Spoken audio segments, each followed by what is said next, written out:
അദ്ദേഹത്തിന് യൂട്യൂബ് ചാനലുണ്ട്. ആ യൂട്യൂബ് ചാനലിൽ കൂടെ അർജുനോട് ഒരു തുള്ളി സ്നേഹം ഉണ്ടായിരുന്നെങ്കിൽ അങ്ങനെ ഒരു സംഭവം. അർജുന്റെ വിഷയത്തിന് ശേഷം ആ യൂട്യൂബ് ചാനലിൽ ഒന്നും വന്നിട്ടില്ല. ഇനിയിപ്പോ വന്നെന്ന് വിചാരിച്ചോളി. എന്താ ചെയ്യാനുള്ളത്? അളിയനോട് എനിക്കൊരു കാര്യം പറയാനുണ്ട്. ഇതിനെ ചൊല്ലി ഞാൻ പ്രതികാരം ചെയ്യരുതെന്നായിരിക്കും. അല്ല, ഇപ്പൊ പല ഫണ്ടുകളും അദ്ദേഹത്തിന് ലഭിച്ചിട്ടുണ്ട്. അതെല്ലാം ഇതൊന്നും ഞങ്ങൾ അറിവുകൂടല്ല.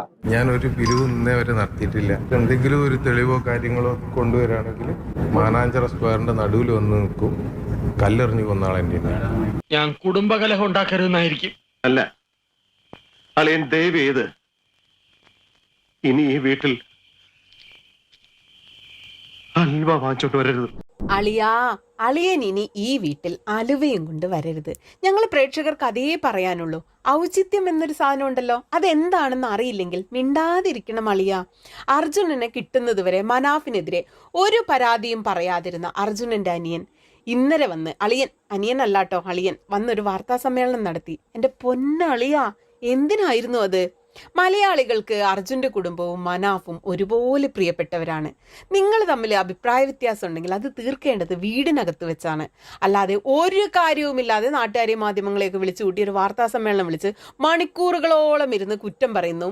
മനാഫിനെ ശരിക്കും പറഞ്ഞ അളിയൻ അങ്ങനെ കുറ്റം പറയുന്നത് കാണാൻ ഞങ്ങളൊന്നും ആഗ്രഹിക്കുന്നേയില്ല. ഈ 2.5 മാസത്തോളം നിങ്ങൾക്കൊപ്പം ഒരേ മനസ്സോടെ ചേർന്ന് നിന്നവരാണ് മലയാളികൾ. അത് അർജുനനെ കണ്ടുകിട്ടാൻ വേണ്ടിയായിരുന്നു. കിട്ടി. അത് കഴിഞ്ഞപ്പോൾ നിങ്ങൾ തമ്മിലുള്ള ഈഗോ തീർക്കുന്നത് കാണാനും നിങ്ങളുടെ പട്ടി ഷോ കാണാനൊന്നും ഞങ്ങൾക്ക് താല്പര്യമില്ല അളിയ. അളിയൻ ഇന്നലെ വാർത്താ സമ്മേളനം വിളിച്ച് മനാഫിനെതിരെ പറഞ്ഞത് യൂട്യൂബ് തുടങ്ങി, പണം പിരിച്ചു, ട്രാൻസ്പോർട്ട് കമ്പനിക്ക് അർജുനന്റെ പേര് നൽകി, മാധ്യമങ്ങൾക്ക് അഭിമുഖങ്ങൾ നൽകുന്നു, കുട്ടിയെ ഏറ്റെടുത്തു എന്നൊക്കെയാണല്ലോ.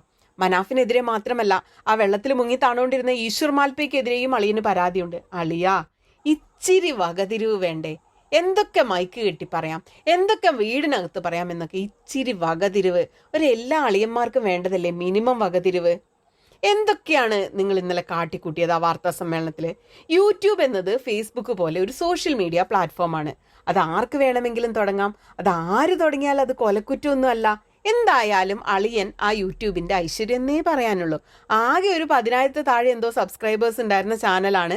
5ഉം 10ഉം വ്യൂ ആണ് വീഡിയോകൾക്ക് ഉണ്ടായിരുന്നു. ആരും അതൊന്നും പോയി കാണുന്നുണ്ടായിരുന്നില്ല. ആ ചാനലിന് ഇന്നലത്തെ അളിയൻ്റെ ഒരൊറ്റ വാർത്താ സമ്മേളനം കൊണ്ട് 1,00,000-ൽ കൂടുതൽ സബ്സ്ക്രൈബേഴ്സും ആവശ്യത്തിലേറെ വ്യൂവുമായി കിട്ടിയിട്ടുണ്ട്.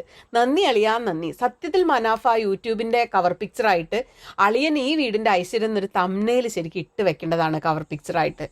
ദ്രോഹിക്കാൻ വേണ്ടിയാണെങ്കിലും അളിയൻ ചെയ്ത വലിയൊരു ഉപകാരമാണ് ഈ യൂട്യൂബ്. മനാഫിനൊരു യൂട്യൂബ് ഉണ്ടെന്ന് പോലും മനുഷ്യർ അറിയുന്നത് ഇന്നലെയാണ്.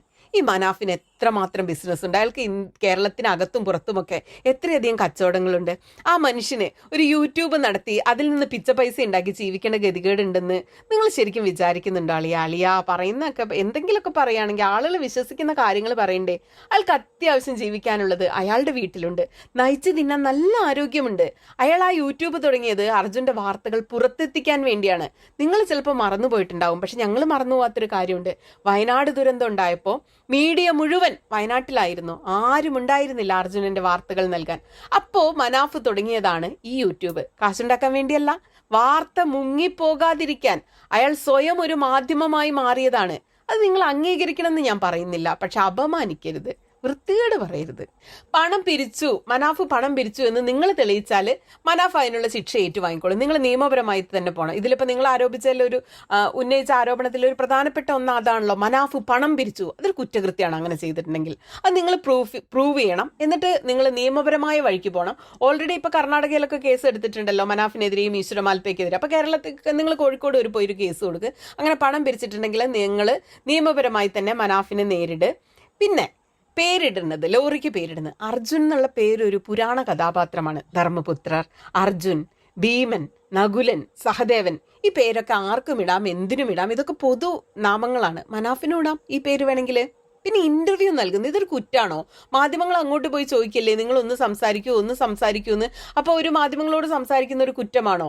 നിങ്ങൾക്ക് ഇത്രയും ദിവസം മനാഫ് സംസാരിച്ചപ്പോൾ അതിൽ വിഷമം ഉണ്ടായിരുന്നില്ല. കാരണം എന്തായിരുന്നു? അർജുനനെ കിട്ടാൻ വേണ്ടി മാധ്യമങ്ങൾ കോർഡിനേറ്റ് ചെയ്യാൻ, വാർത്ത കത്തിച്ച് നിർത്താൻ വേണ്ടി നിങ്ങൾക്ക് മനാഫിന്റെ സംസാരം ആവശ്യമായിരുന്നു. എല്ലാം കഴിഞ്ഞപ്പോൾ നിങ്ങൾക്ക് മനാഫ് സംസാരിക്കുന്നത് ഭയങ്കര ബുദ്ധിമുട്ടാണല്ലേ? മനാഫ് മാധ്യമങ്ങളോട് സംസാരിച്ചിട്ട് തന്നെയാണ് ഈ വിഷയം മാധ്യമ ശ്രദ്ധയിൽ വന്നതും മാധ്യമങ്ങൾ ഈ വിഷയത്തിന് പുറകെ നിന്നതും. ഇനി കുട്ടീനെ ഏറ്റെടുത്ത് നടത്തുന്ന കാര്യം, അതൊക്കെ മനാഫ് ചിലപ്പോൾ ഭയങ്കര വൈകാരികമായി പറഞ്ഞു പോയതായിരിക്കും. സ്നേഹം കൊണ്ട് ചിലപ്പോൾ മനുഷ്യർ എന്തെങ്കിലുമൊക്കെ പറയും. വൈകാരികമായിട്ട് ഇത്രയും ദിവസം ഇങ്ങനെ അവിടെ നിന്ന് അർജുനെ കിട്ടി കഴിഞ്ഞപ്പോൾ ചിലപ്പോൾ വൈകാരികമായി പറഞ്ഞതായിരിക്കാം. മനാഫിന് വേണമെങ്കിൽ അതൊക്കെ ഒഴിവാക്കാമായിരുന്നു. പക്ഷെ മനുഷ്യർ സ്നേഹം കൊണ്ട് ഇങ്ങനെ പലതും പറഞ്ഞു പോവില്ലേ? അതൊക്കെ ഇത്ര വലിയ കുറ്റായിട്ട് കാണേണ്ടതുണ്ടോ? ഇനി നിങ്ങൾക്ക് മനാഫ് നിങ്ങളുടെ കുഞ്ഞിനെ സ്നേഹിക്കുകയേ വേണ്ട എന്നാണെങ്കിൽ അത് മനാഫിനോട് നേരിട്ട് പറഞ്ഞാൽ പോരെ? അതിനെന്തിനാണ് ഒരു വാർത്താ സമ്മേളനത്തിന്റെ ആവശ്യമുണ്ടോ? അളിയാ, വകതിരിവ് എന്ന് പറയുന്നത് കടയിൽ വാങ്ങാൻ കിട്ടില്ല കേട്ടോ, സ്വന്തമായിട്ട് വേണം. ഇനി ലോറി ഉടമ മനാഫ് അല്ല മുബീനാണെന്നാണ് നിങ്ങളുടെ മറ്റൊരു ആരോപണം. അങ്ങനെ പല വണ്ടികൾക്കും RC ഓണർമാർ പലരും അല്ലേ? ആണുങ്ങൾ പലരും വണ്ടി വാങ്ങുന്ന അമ്മയുടെയും ഭാര്യയുടെയും ഒക്കെ പേരിലാണ്. വലിയ ആക്സിഡന്റ് ഒക്കെ നടക്കുമ്പോൾ നിങ്ങൾ കാണാറില്ലേ അമ്മയും ഭാര്യയൊക്കെ പോലീസ് സ്റ്റേഷനിലേക്ക് ഓടിപ്പോകുന്നത്? മനാഫിന്റെ അനിയനല്ലേ ഈ മുബീൻ എന്ന് പറയുന്നത്, അതിലെന്താ കുഴപ്പം? അതൊക്കെ പോട്ടെ, നിങ്ങൾ ഈ പറഞ്ഞ ഭയങ്കര പുണ്യാളനായ മുബീന് അർജുനനെ കിട്ടിയ ദിവസം മനാഫിനെ കുറിച്ച് എഴുതിയ ഒരു ഫേസ്ബുക്ക് പോസ്റ്റ് ഉണ്ട്. പിന്നെ മുബീൻ പറഞ്ഞ നിങ്ങൾ വിശ്വാസമാണല്ലോ, അപ്പം മനാഫിനെ കുറിച്ച് അദ്ദേഹം എഴുതിയ പോസ്റ്റ് നിങ്ങൾ വിശ്വസിക്കണല്ലോ. മുബീൻ എഴുതുന്നത് ഇങ്ങനെയാണ്: വാട്സാപ്പിൽ, ഫേസ്ബുക്കിൽ, സകലയിടത്തും സുരക്ഷിത സ്ഥാനങ്ങളിലിരുന്ന് ആളുകൾ തെറി പറയുകയായിരുന്നു. ഒരു ദയവുമില്ലാത്ത വാക്കുകൾ കൊണ്ട് അപമാനിച്ചു, ആക്രമിച്ചു, ട്രോളുകൾ നിരത്തി. അനന്തരം അവർ അങ്ങനെ പലതും ആഘോഷിച്ചു. പലയിടങ്ങളിൽ അടുത്ത് ഇരകളെ തേടിപ്പോയി. പക്ഷേ അന്നും ഇന്നും മഴയും വെയിലും വകവെക്കാതെ രാവും പകലും പോയതുപോലും അറിയാതെ തുടർച്ചയായി തന്റെ പ്രിയപ്പെട്ടവന് വേണ്ടി അയാളെ തല്ലുകൊണ്ടു, തർക്കിച്ചു, നിലവിളിച്ചു. ഒടുവിൽ ചേതനയേറ്റ ശരീരമെങ്കിലും അർജുന്റെ വീട്ടുകാർക്ക് ഒരു ഉത്തരം കിട്ടാനെങ്കിലും അയാളുടെ പോരാട്ടം കൂടിയാണ് കാരണം. മനാഫ് ഒപ്പം ജിതിനും ഇടനെഞ്ചോട് ചേർത്ത് അഭിവാദ്യം ചെയ്യുന്നു എന്നാണ് മുബീൻ എഴുതിയ ഫേസ്ബുക്ക് കുറിപ്പ്. ഇതെങ്കിലും നിങ്ങൾക്കൊന്നും വക വെച്ചിട്ട് മിണ്ടാതിരുന്നൂടെ? നിങ്ങളെ വലിയ ആളല്ലേ മുബീൻ. അളിയ, ഈ വാർത്താ സമ്മേളനം നടത്താൻ വേണ്ടി നിങ്ങൾ ശരിക്കും എന്തിനാണ് ഇത്രയും ദിവസം കാത്തു നിന്നത്? നിങ്ങൾക്ക് ഭയങ്കര അതൃപ്തി ഉണ്ടായിരുന്നു മനാഫിനോട്. എന്തിനാണ് തള്ളി പറയൽ നേരത്തെ ആകാമായിരുന്നില്ലേ?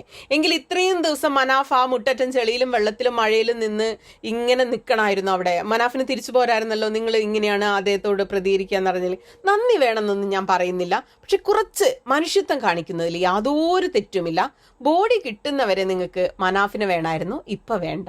മനുഷ്യനാകണം. ആ പാട്ടുണ്ടല്ലോ, മനുഷ്യനാകണം എന്നുള്ള, അത് അത്രേ പറയാനുള്ളൂ. മനാഫെ, നിങ്ങളോട് എനിക്കൊരു കാര്യം പറയാനുണ്ട് കേട്ടോ. കുറേ ദിവസമായില്ലേ ഇതിൻ്റെ പുഴകയൊക്കെ അലഞ്ഞ് തിരിഞ്ഞ് നടക്കുന്നു. ഇനി നിങ്ങൾ കുറച്ച് റെസ്റ്റ് എടുക്ക്. നിങ്ങൾ ഒറ്റയ്ക്ക് എവിടെയെങ്കിലേക്ക് ഇരിക്കുകയും കുറച്ച് ദിവസം സംസാരിക്കാതിരിക്കുകയൊക്കെ ചെയ്യുക. ആലോചിച്ചും ചിന്തിച്ചുമൊക്കെ സംസാരിക്കുകയും ഇടപെടുകയും ചെയ്യുന്നു. പിന്നെ ഒരു കാര്യമുണ്ട് കേട്ടോ, നമ്മൾ സ്നേഹിക്കുന്നവരൊക്കെ നമ്മളെ സ്നേഹിക്കണമെന്ന് യാതൊരു നിർബന്ധമില്ല. സ്നേഹം പിടിച്ചു വാങ്ങാൻ പറ്റില്ല, നിർബന്ധിച്ച് അങ്ങോട്ട് കൊണ്ടുപോയി കൊടുത്ത് എന്നാൽ എടുത്തോ എന്ന് പറയാനും പറ്റില്ല. ഇത്രയുമൊക്കെ ആയ സ്ഥിതിക്ക് സ്വന്തം കാര്യം നോക്കി പോ ചെങ്ങായി, മതി. എന്തിനാണ് ഈ നാട്ടുകാരുടെ വായിലിരിക്കണോ കേൾക്കണത്? നിങ്ങൾ നിങ്ങളെ ജീവിതം നോക്കി മുന്നോട്ട് പോ, സ്വന്തം കാര്യം നോക്കി ജീവിക്കും. മനാഫ്, നിങ്ങളെ ഞങ്ങൾക്കൊക്കെ ഇഷ്ടമാണ് കേട്ടോ. പക്ഷെ ശരിക്കും ഇനി അളിയനോടും മനാഫിനോടും കൂടെ ഒരു പൊതു കാര്യം പറയാനുണ്ട്. ഇതൊക്കെ ഇങ്ങനെയൊക്കെ ആയി, ഇതൊക്കെ ഓക്കെ, ഇതുവരെ ഞങ്ങളുടെ വിഷയം കൂടിയായിരുന്നു. ഇപ്പം നിങ്ങൾ നടത്തുന്ന ഈ പട്ടി ഷോയും നിങ്ങളുടെ ഈഗോ ക്ലാഷും നിങ്ങളുടെ മത്സരമൊക്കെ നിങ്ങളുടെ മാത്രം കാര്യമാണ്. അർജുനൻ വെള്ളത്തിലായിരുന്നു ഇത്രയും ദിവസം കിടന്നത്. നിങ്ങളെല്ലാവരും കൂടി അർജുനെ പൊക്കിയെടുത്തു. ആ ആത്മാവിന് ശാന്തി കിട്ടി. ഇനി നിങ്ങൾ ആ പുഴയിലെ ബാക്കിയുള്ള ചേലി വാരി പരസ്പരം എറിയരുത്, ഞങ്ങളുടെ മുഖത്തേക്കും എറിയരുത്.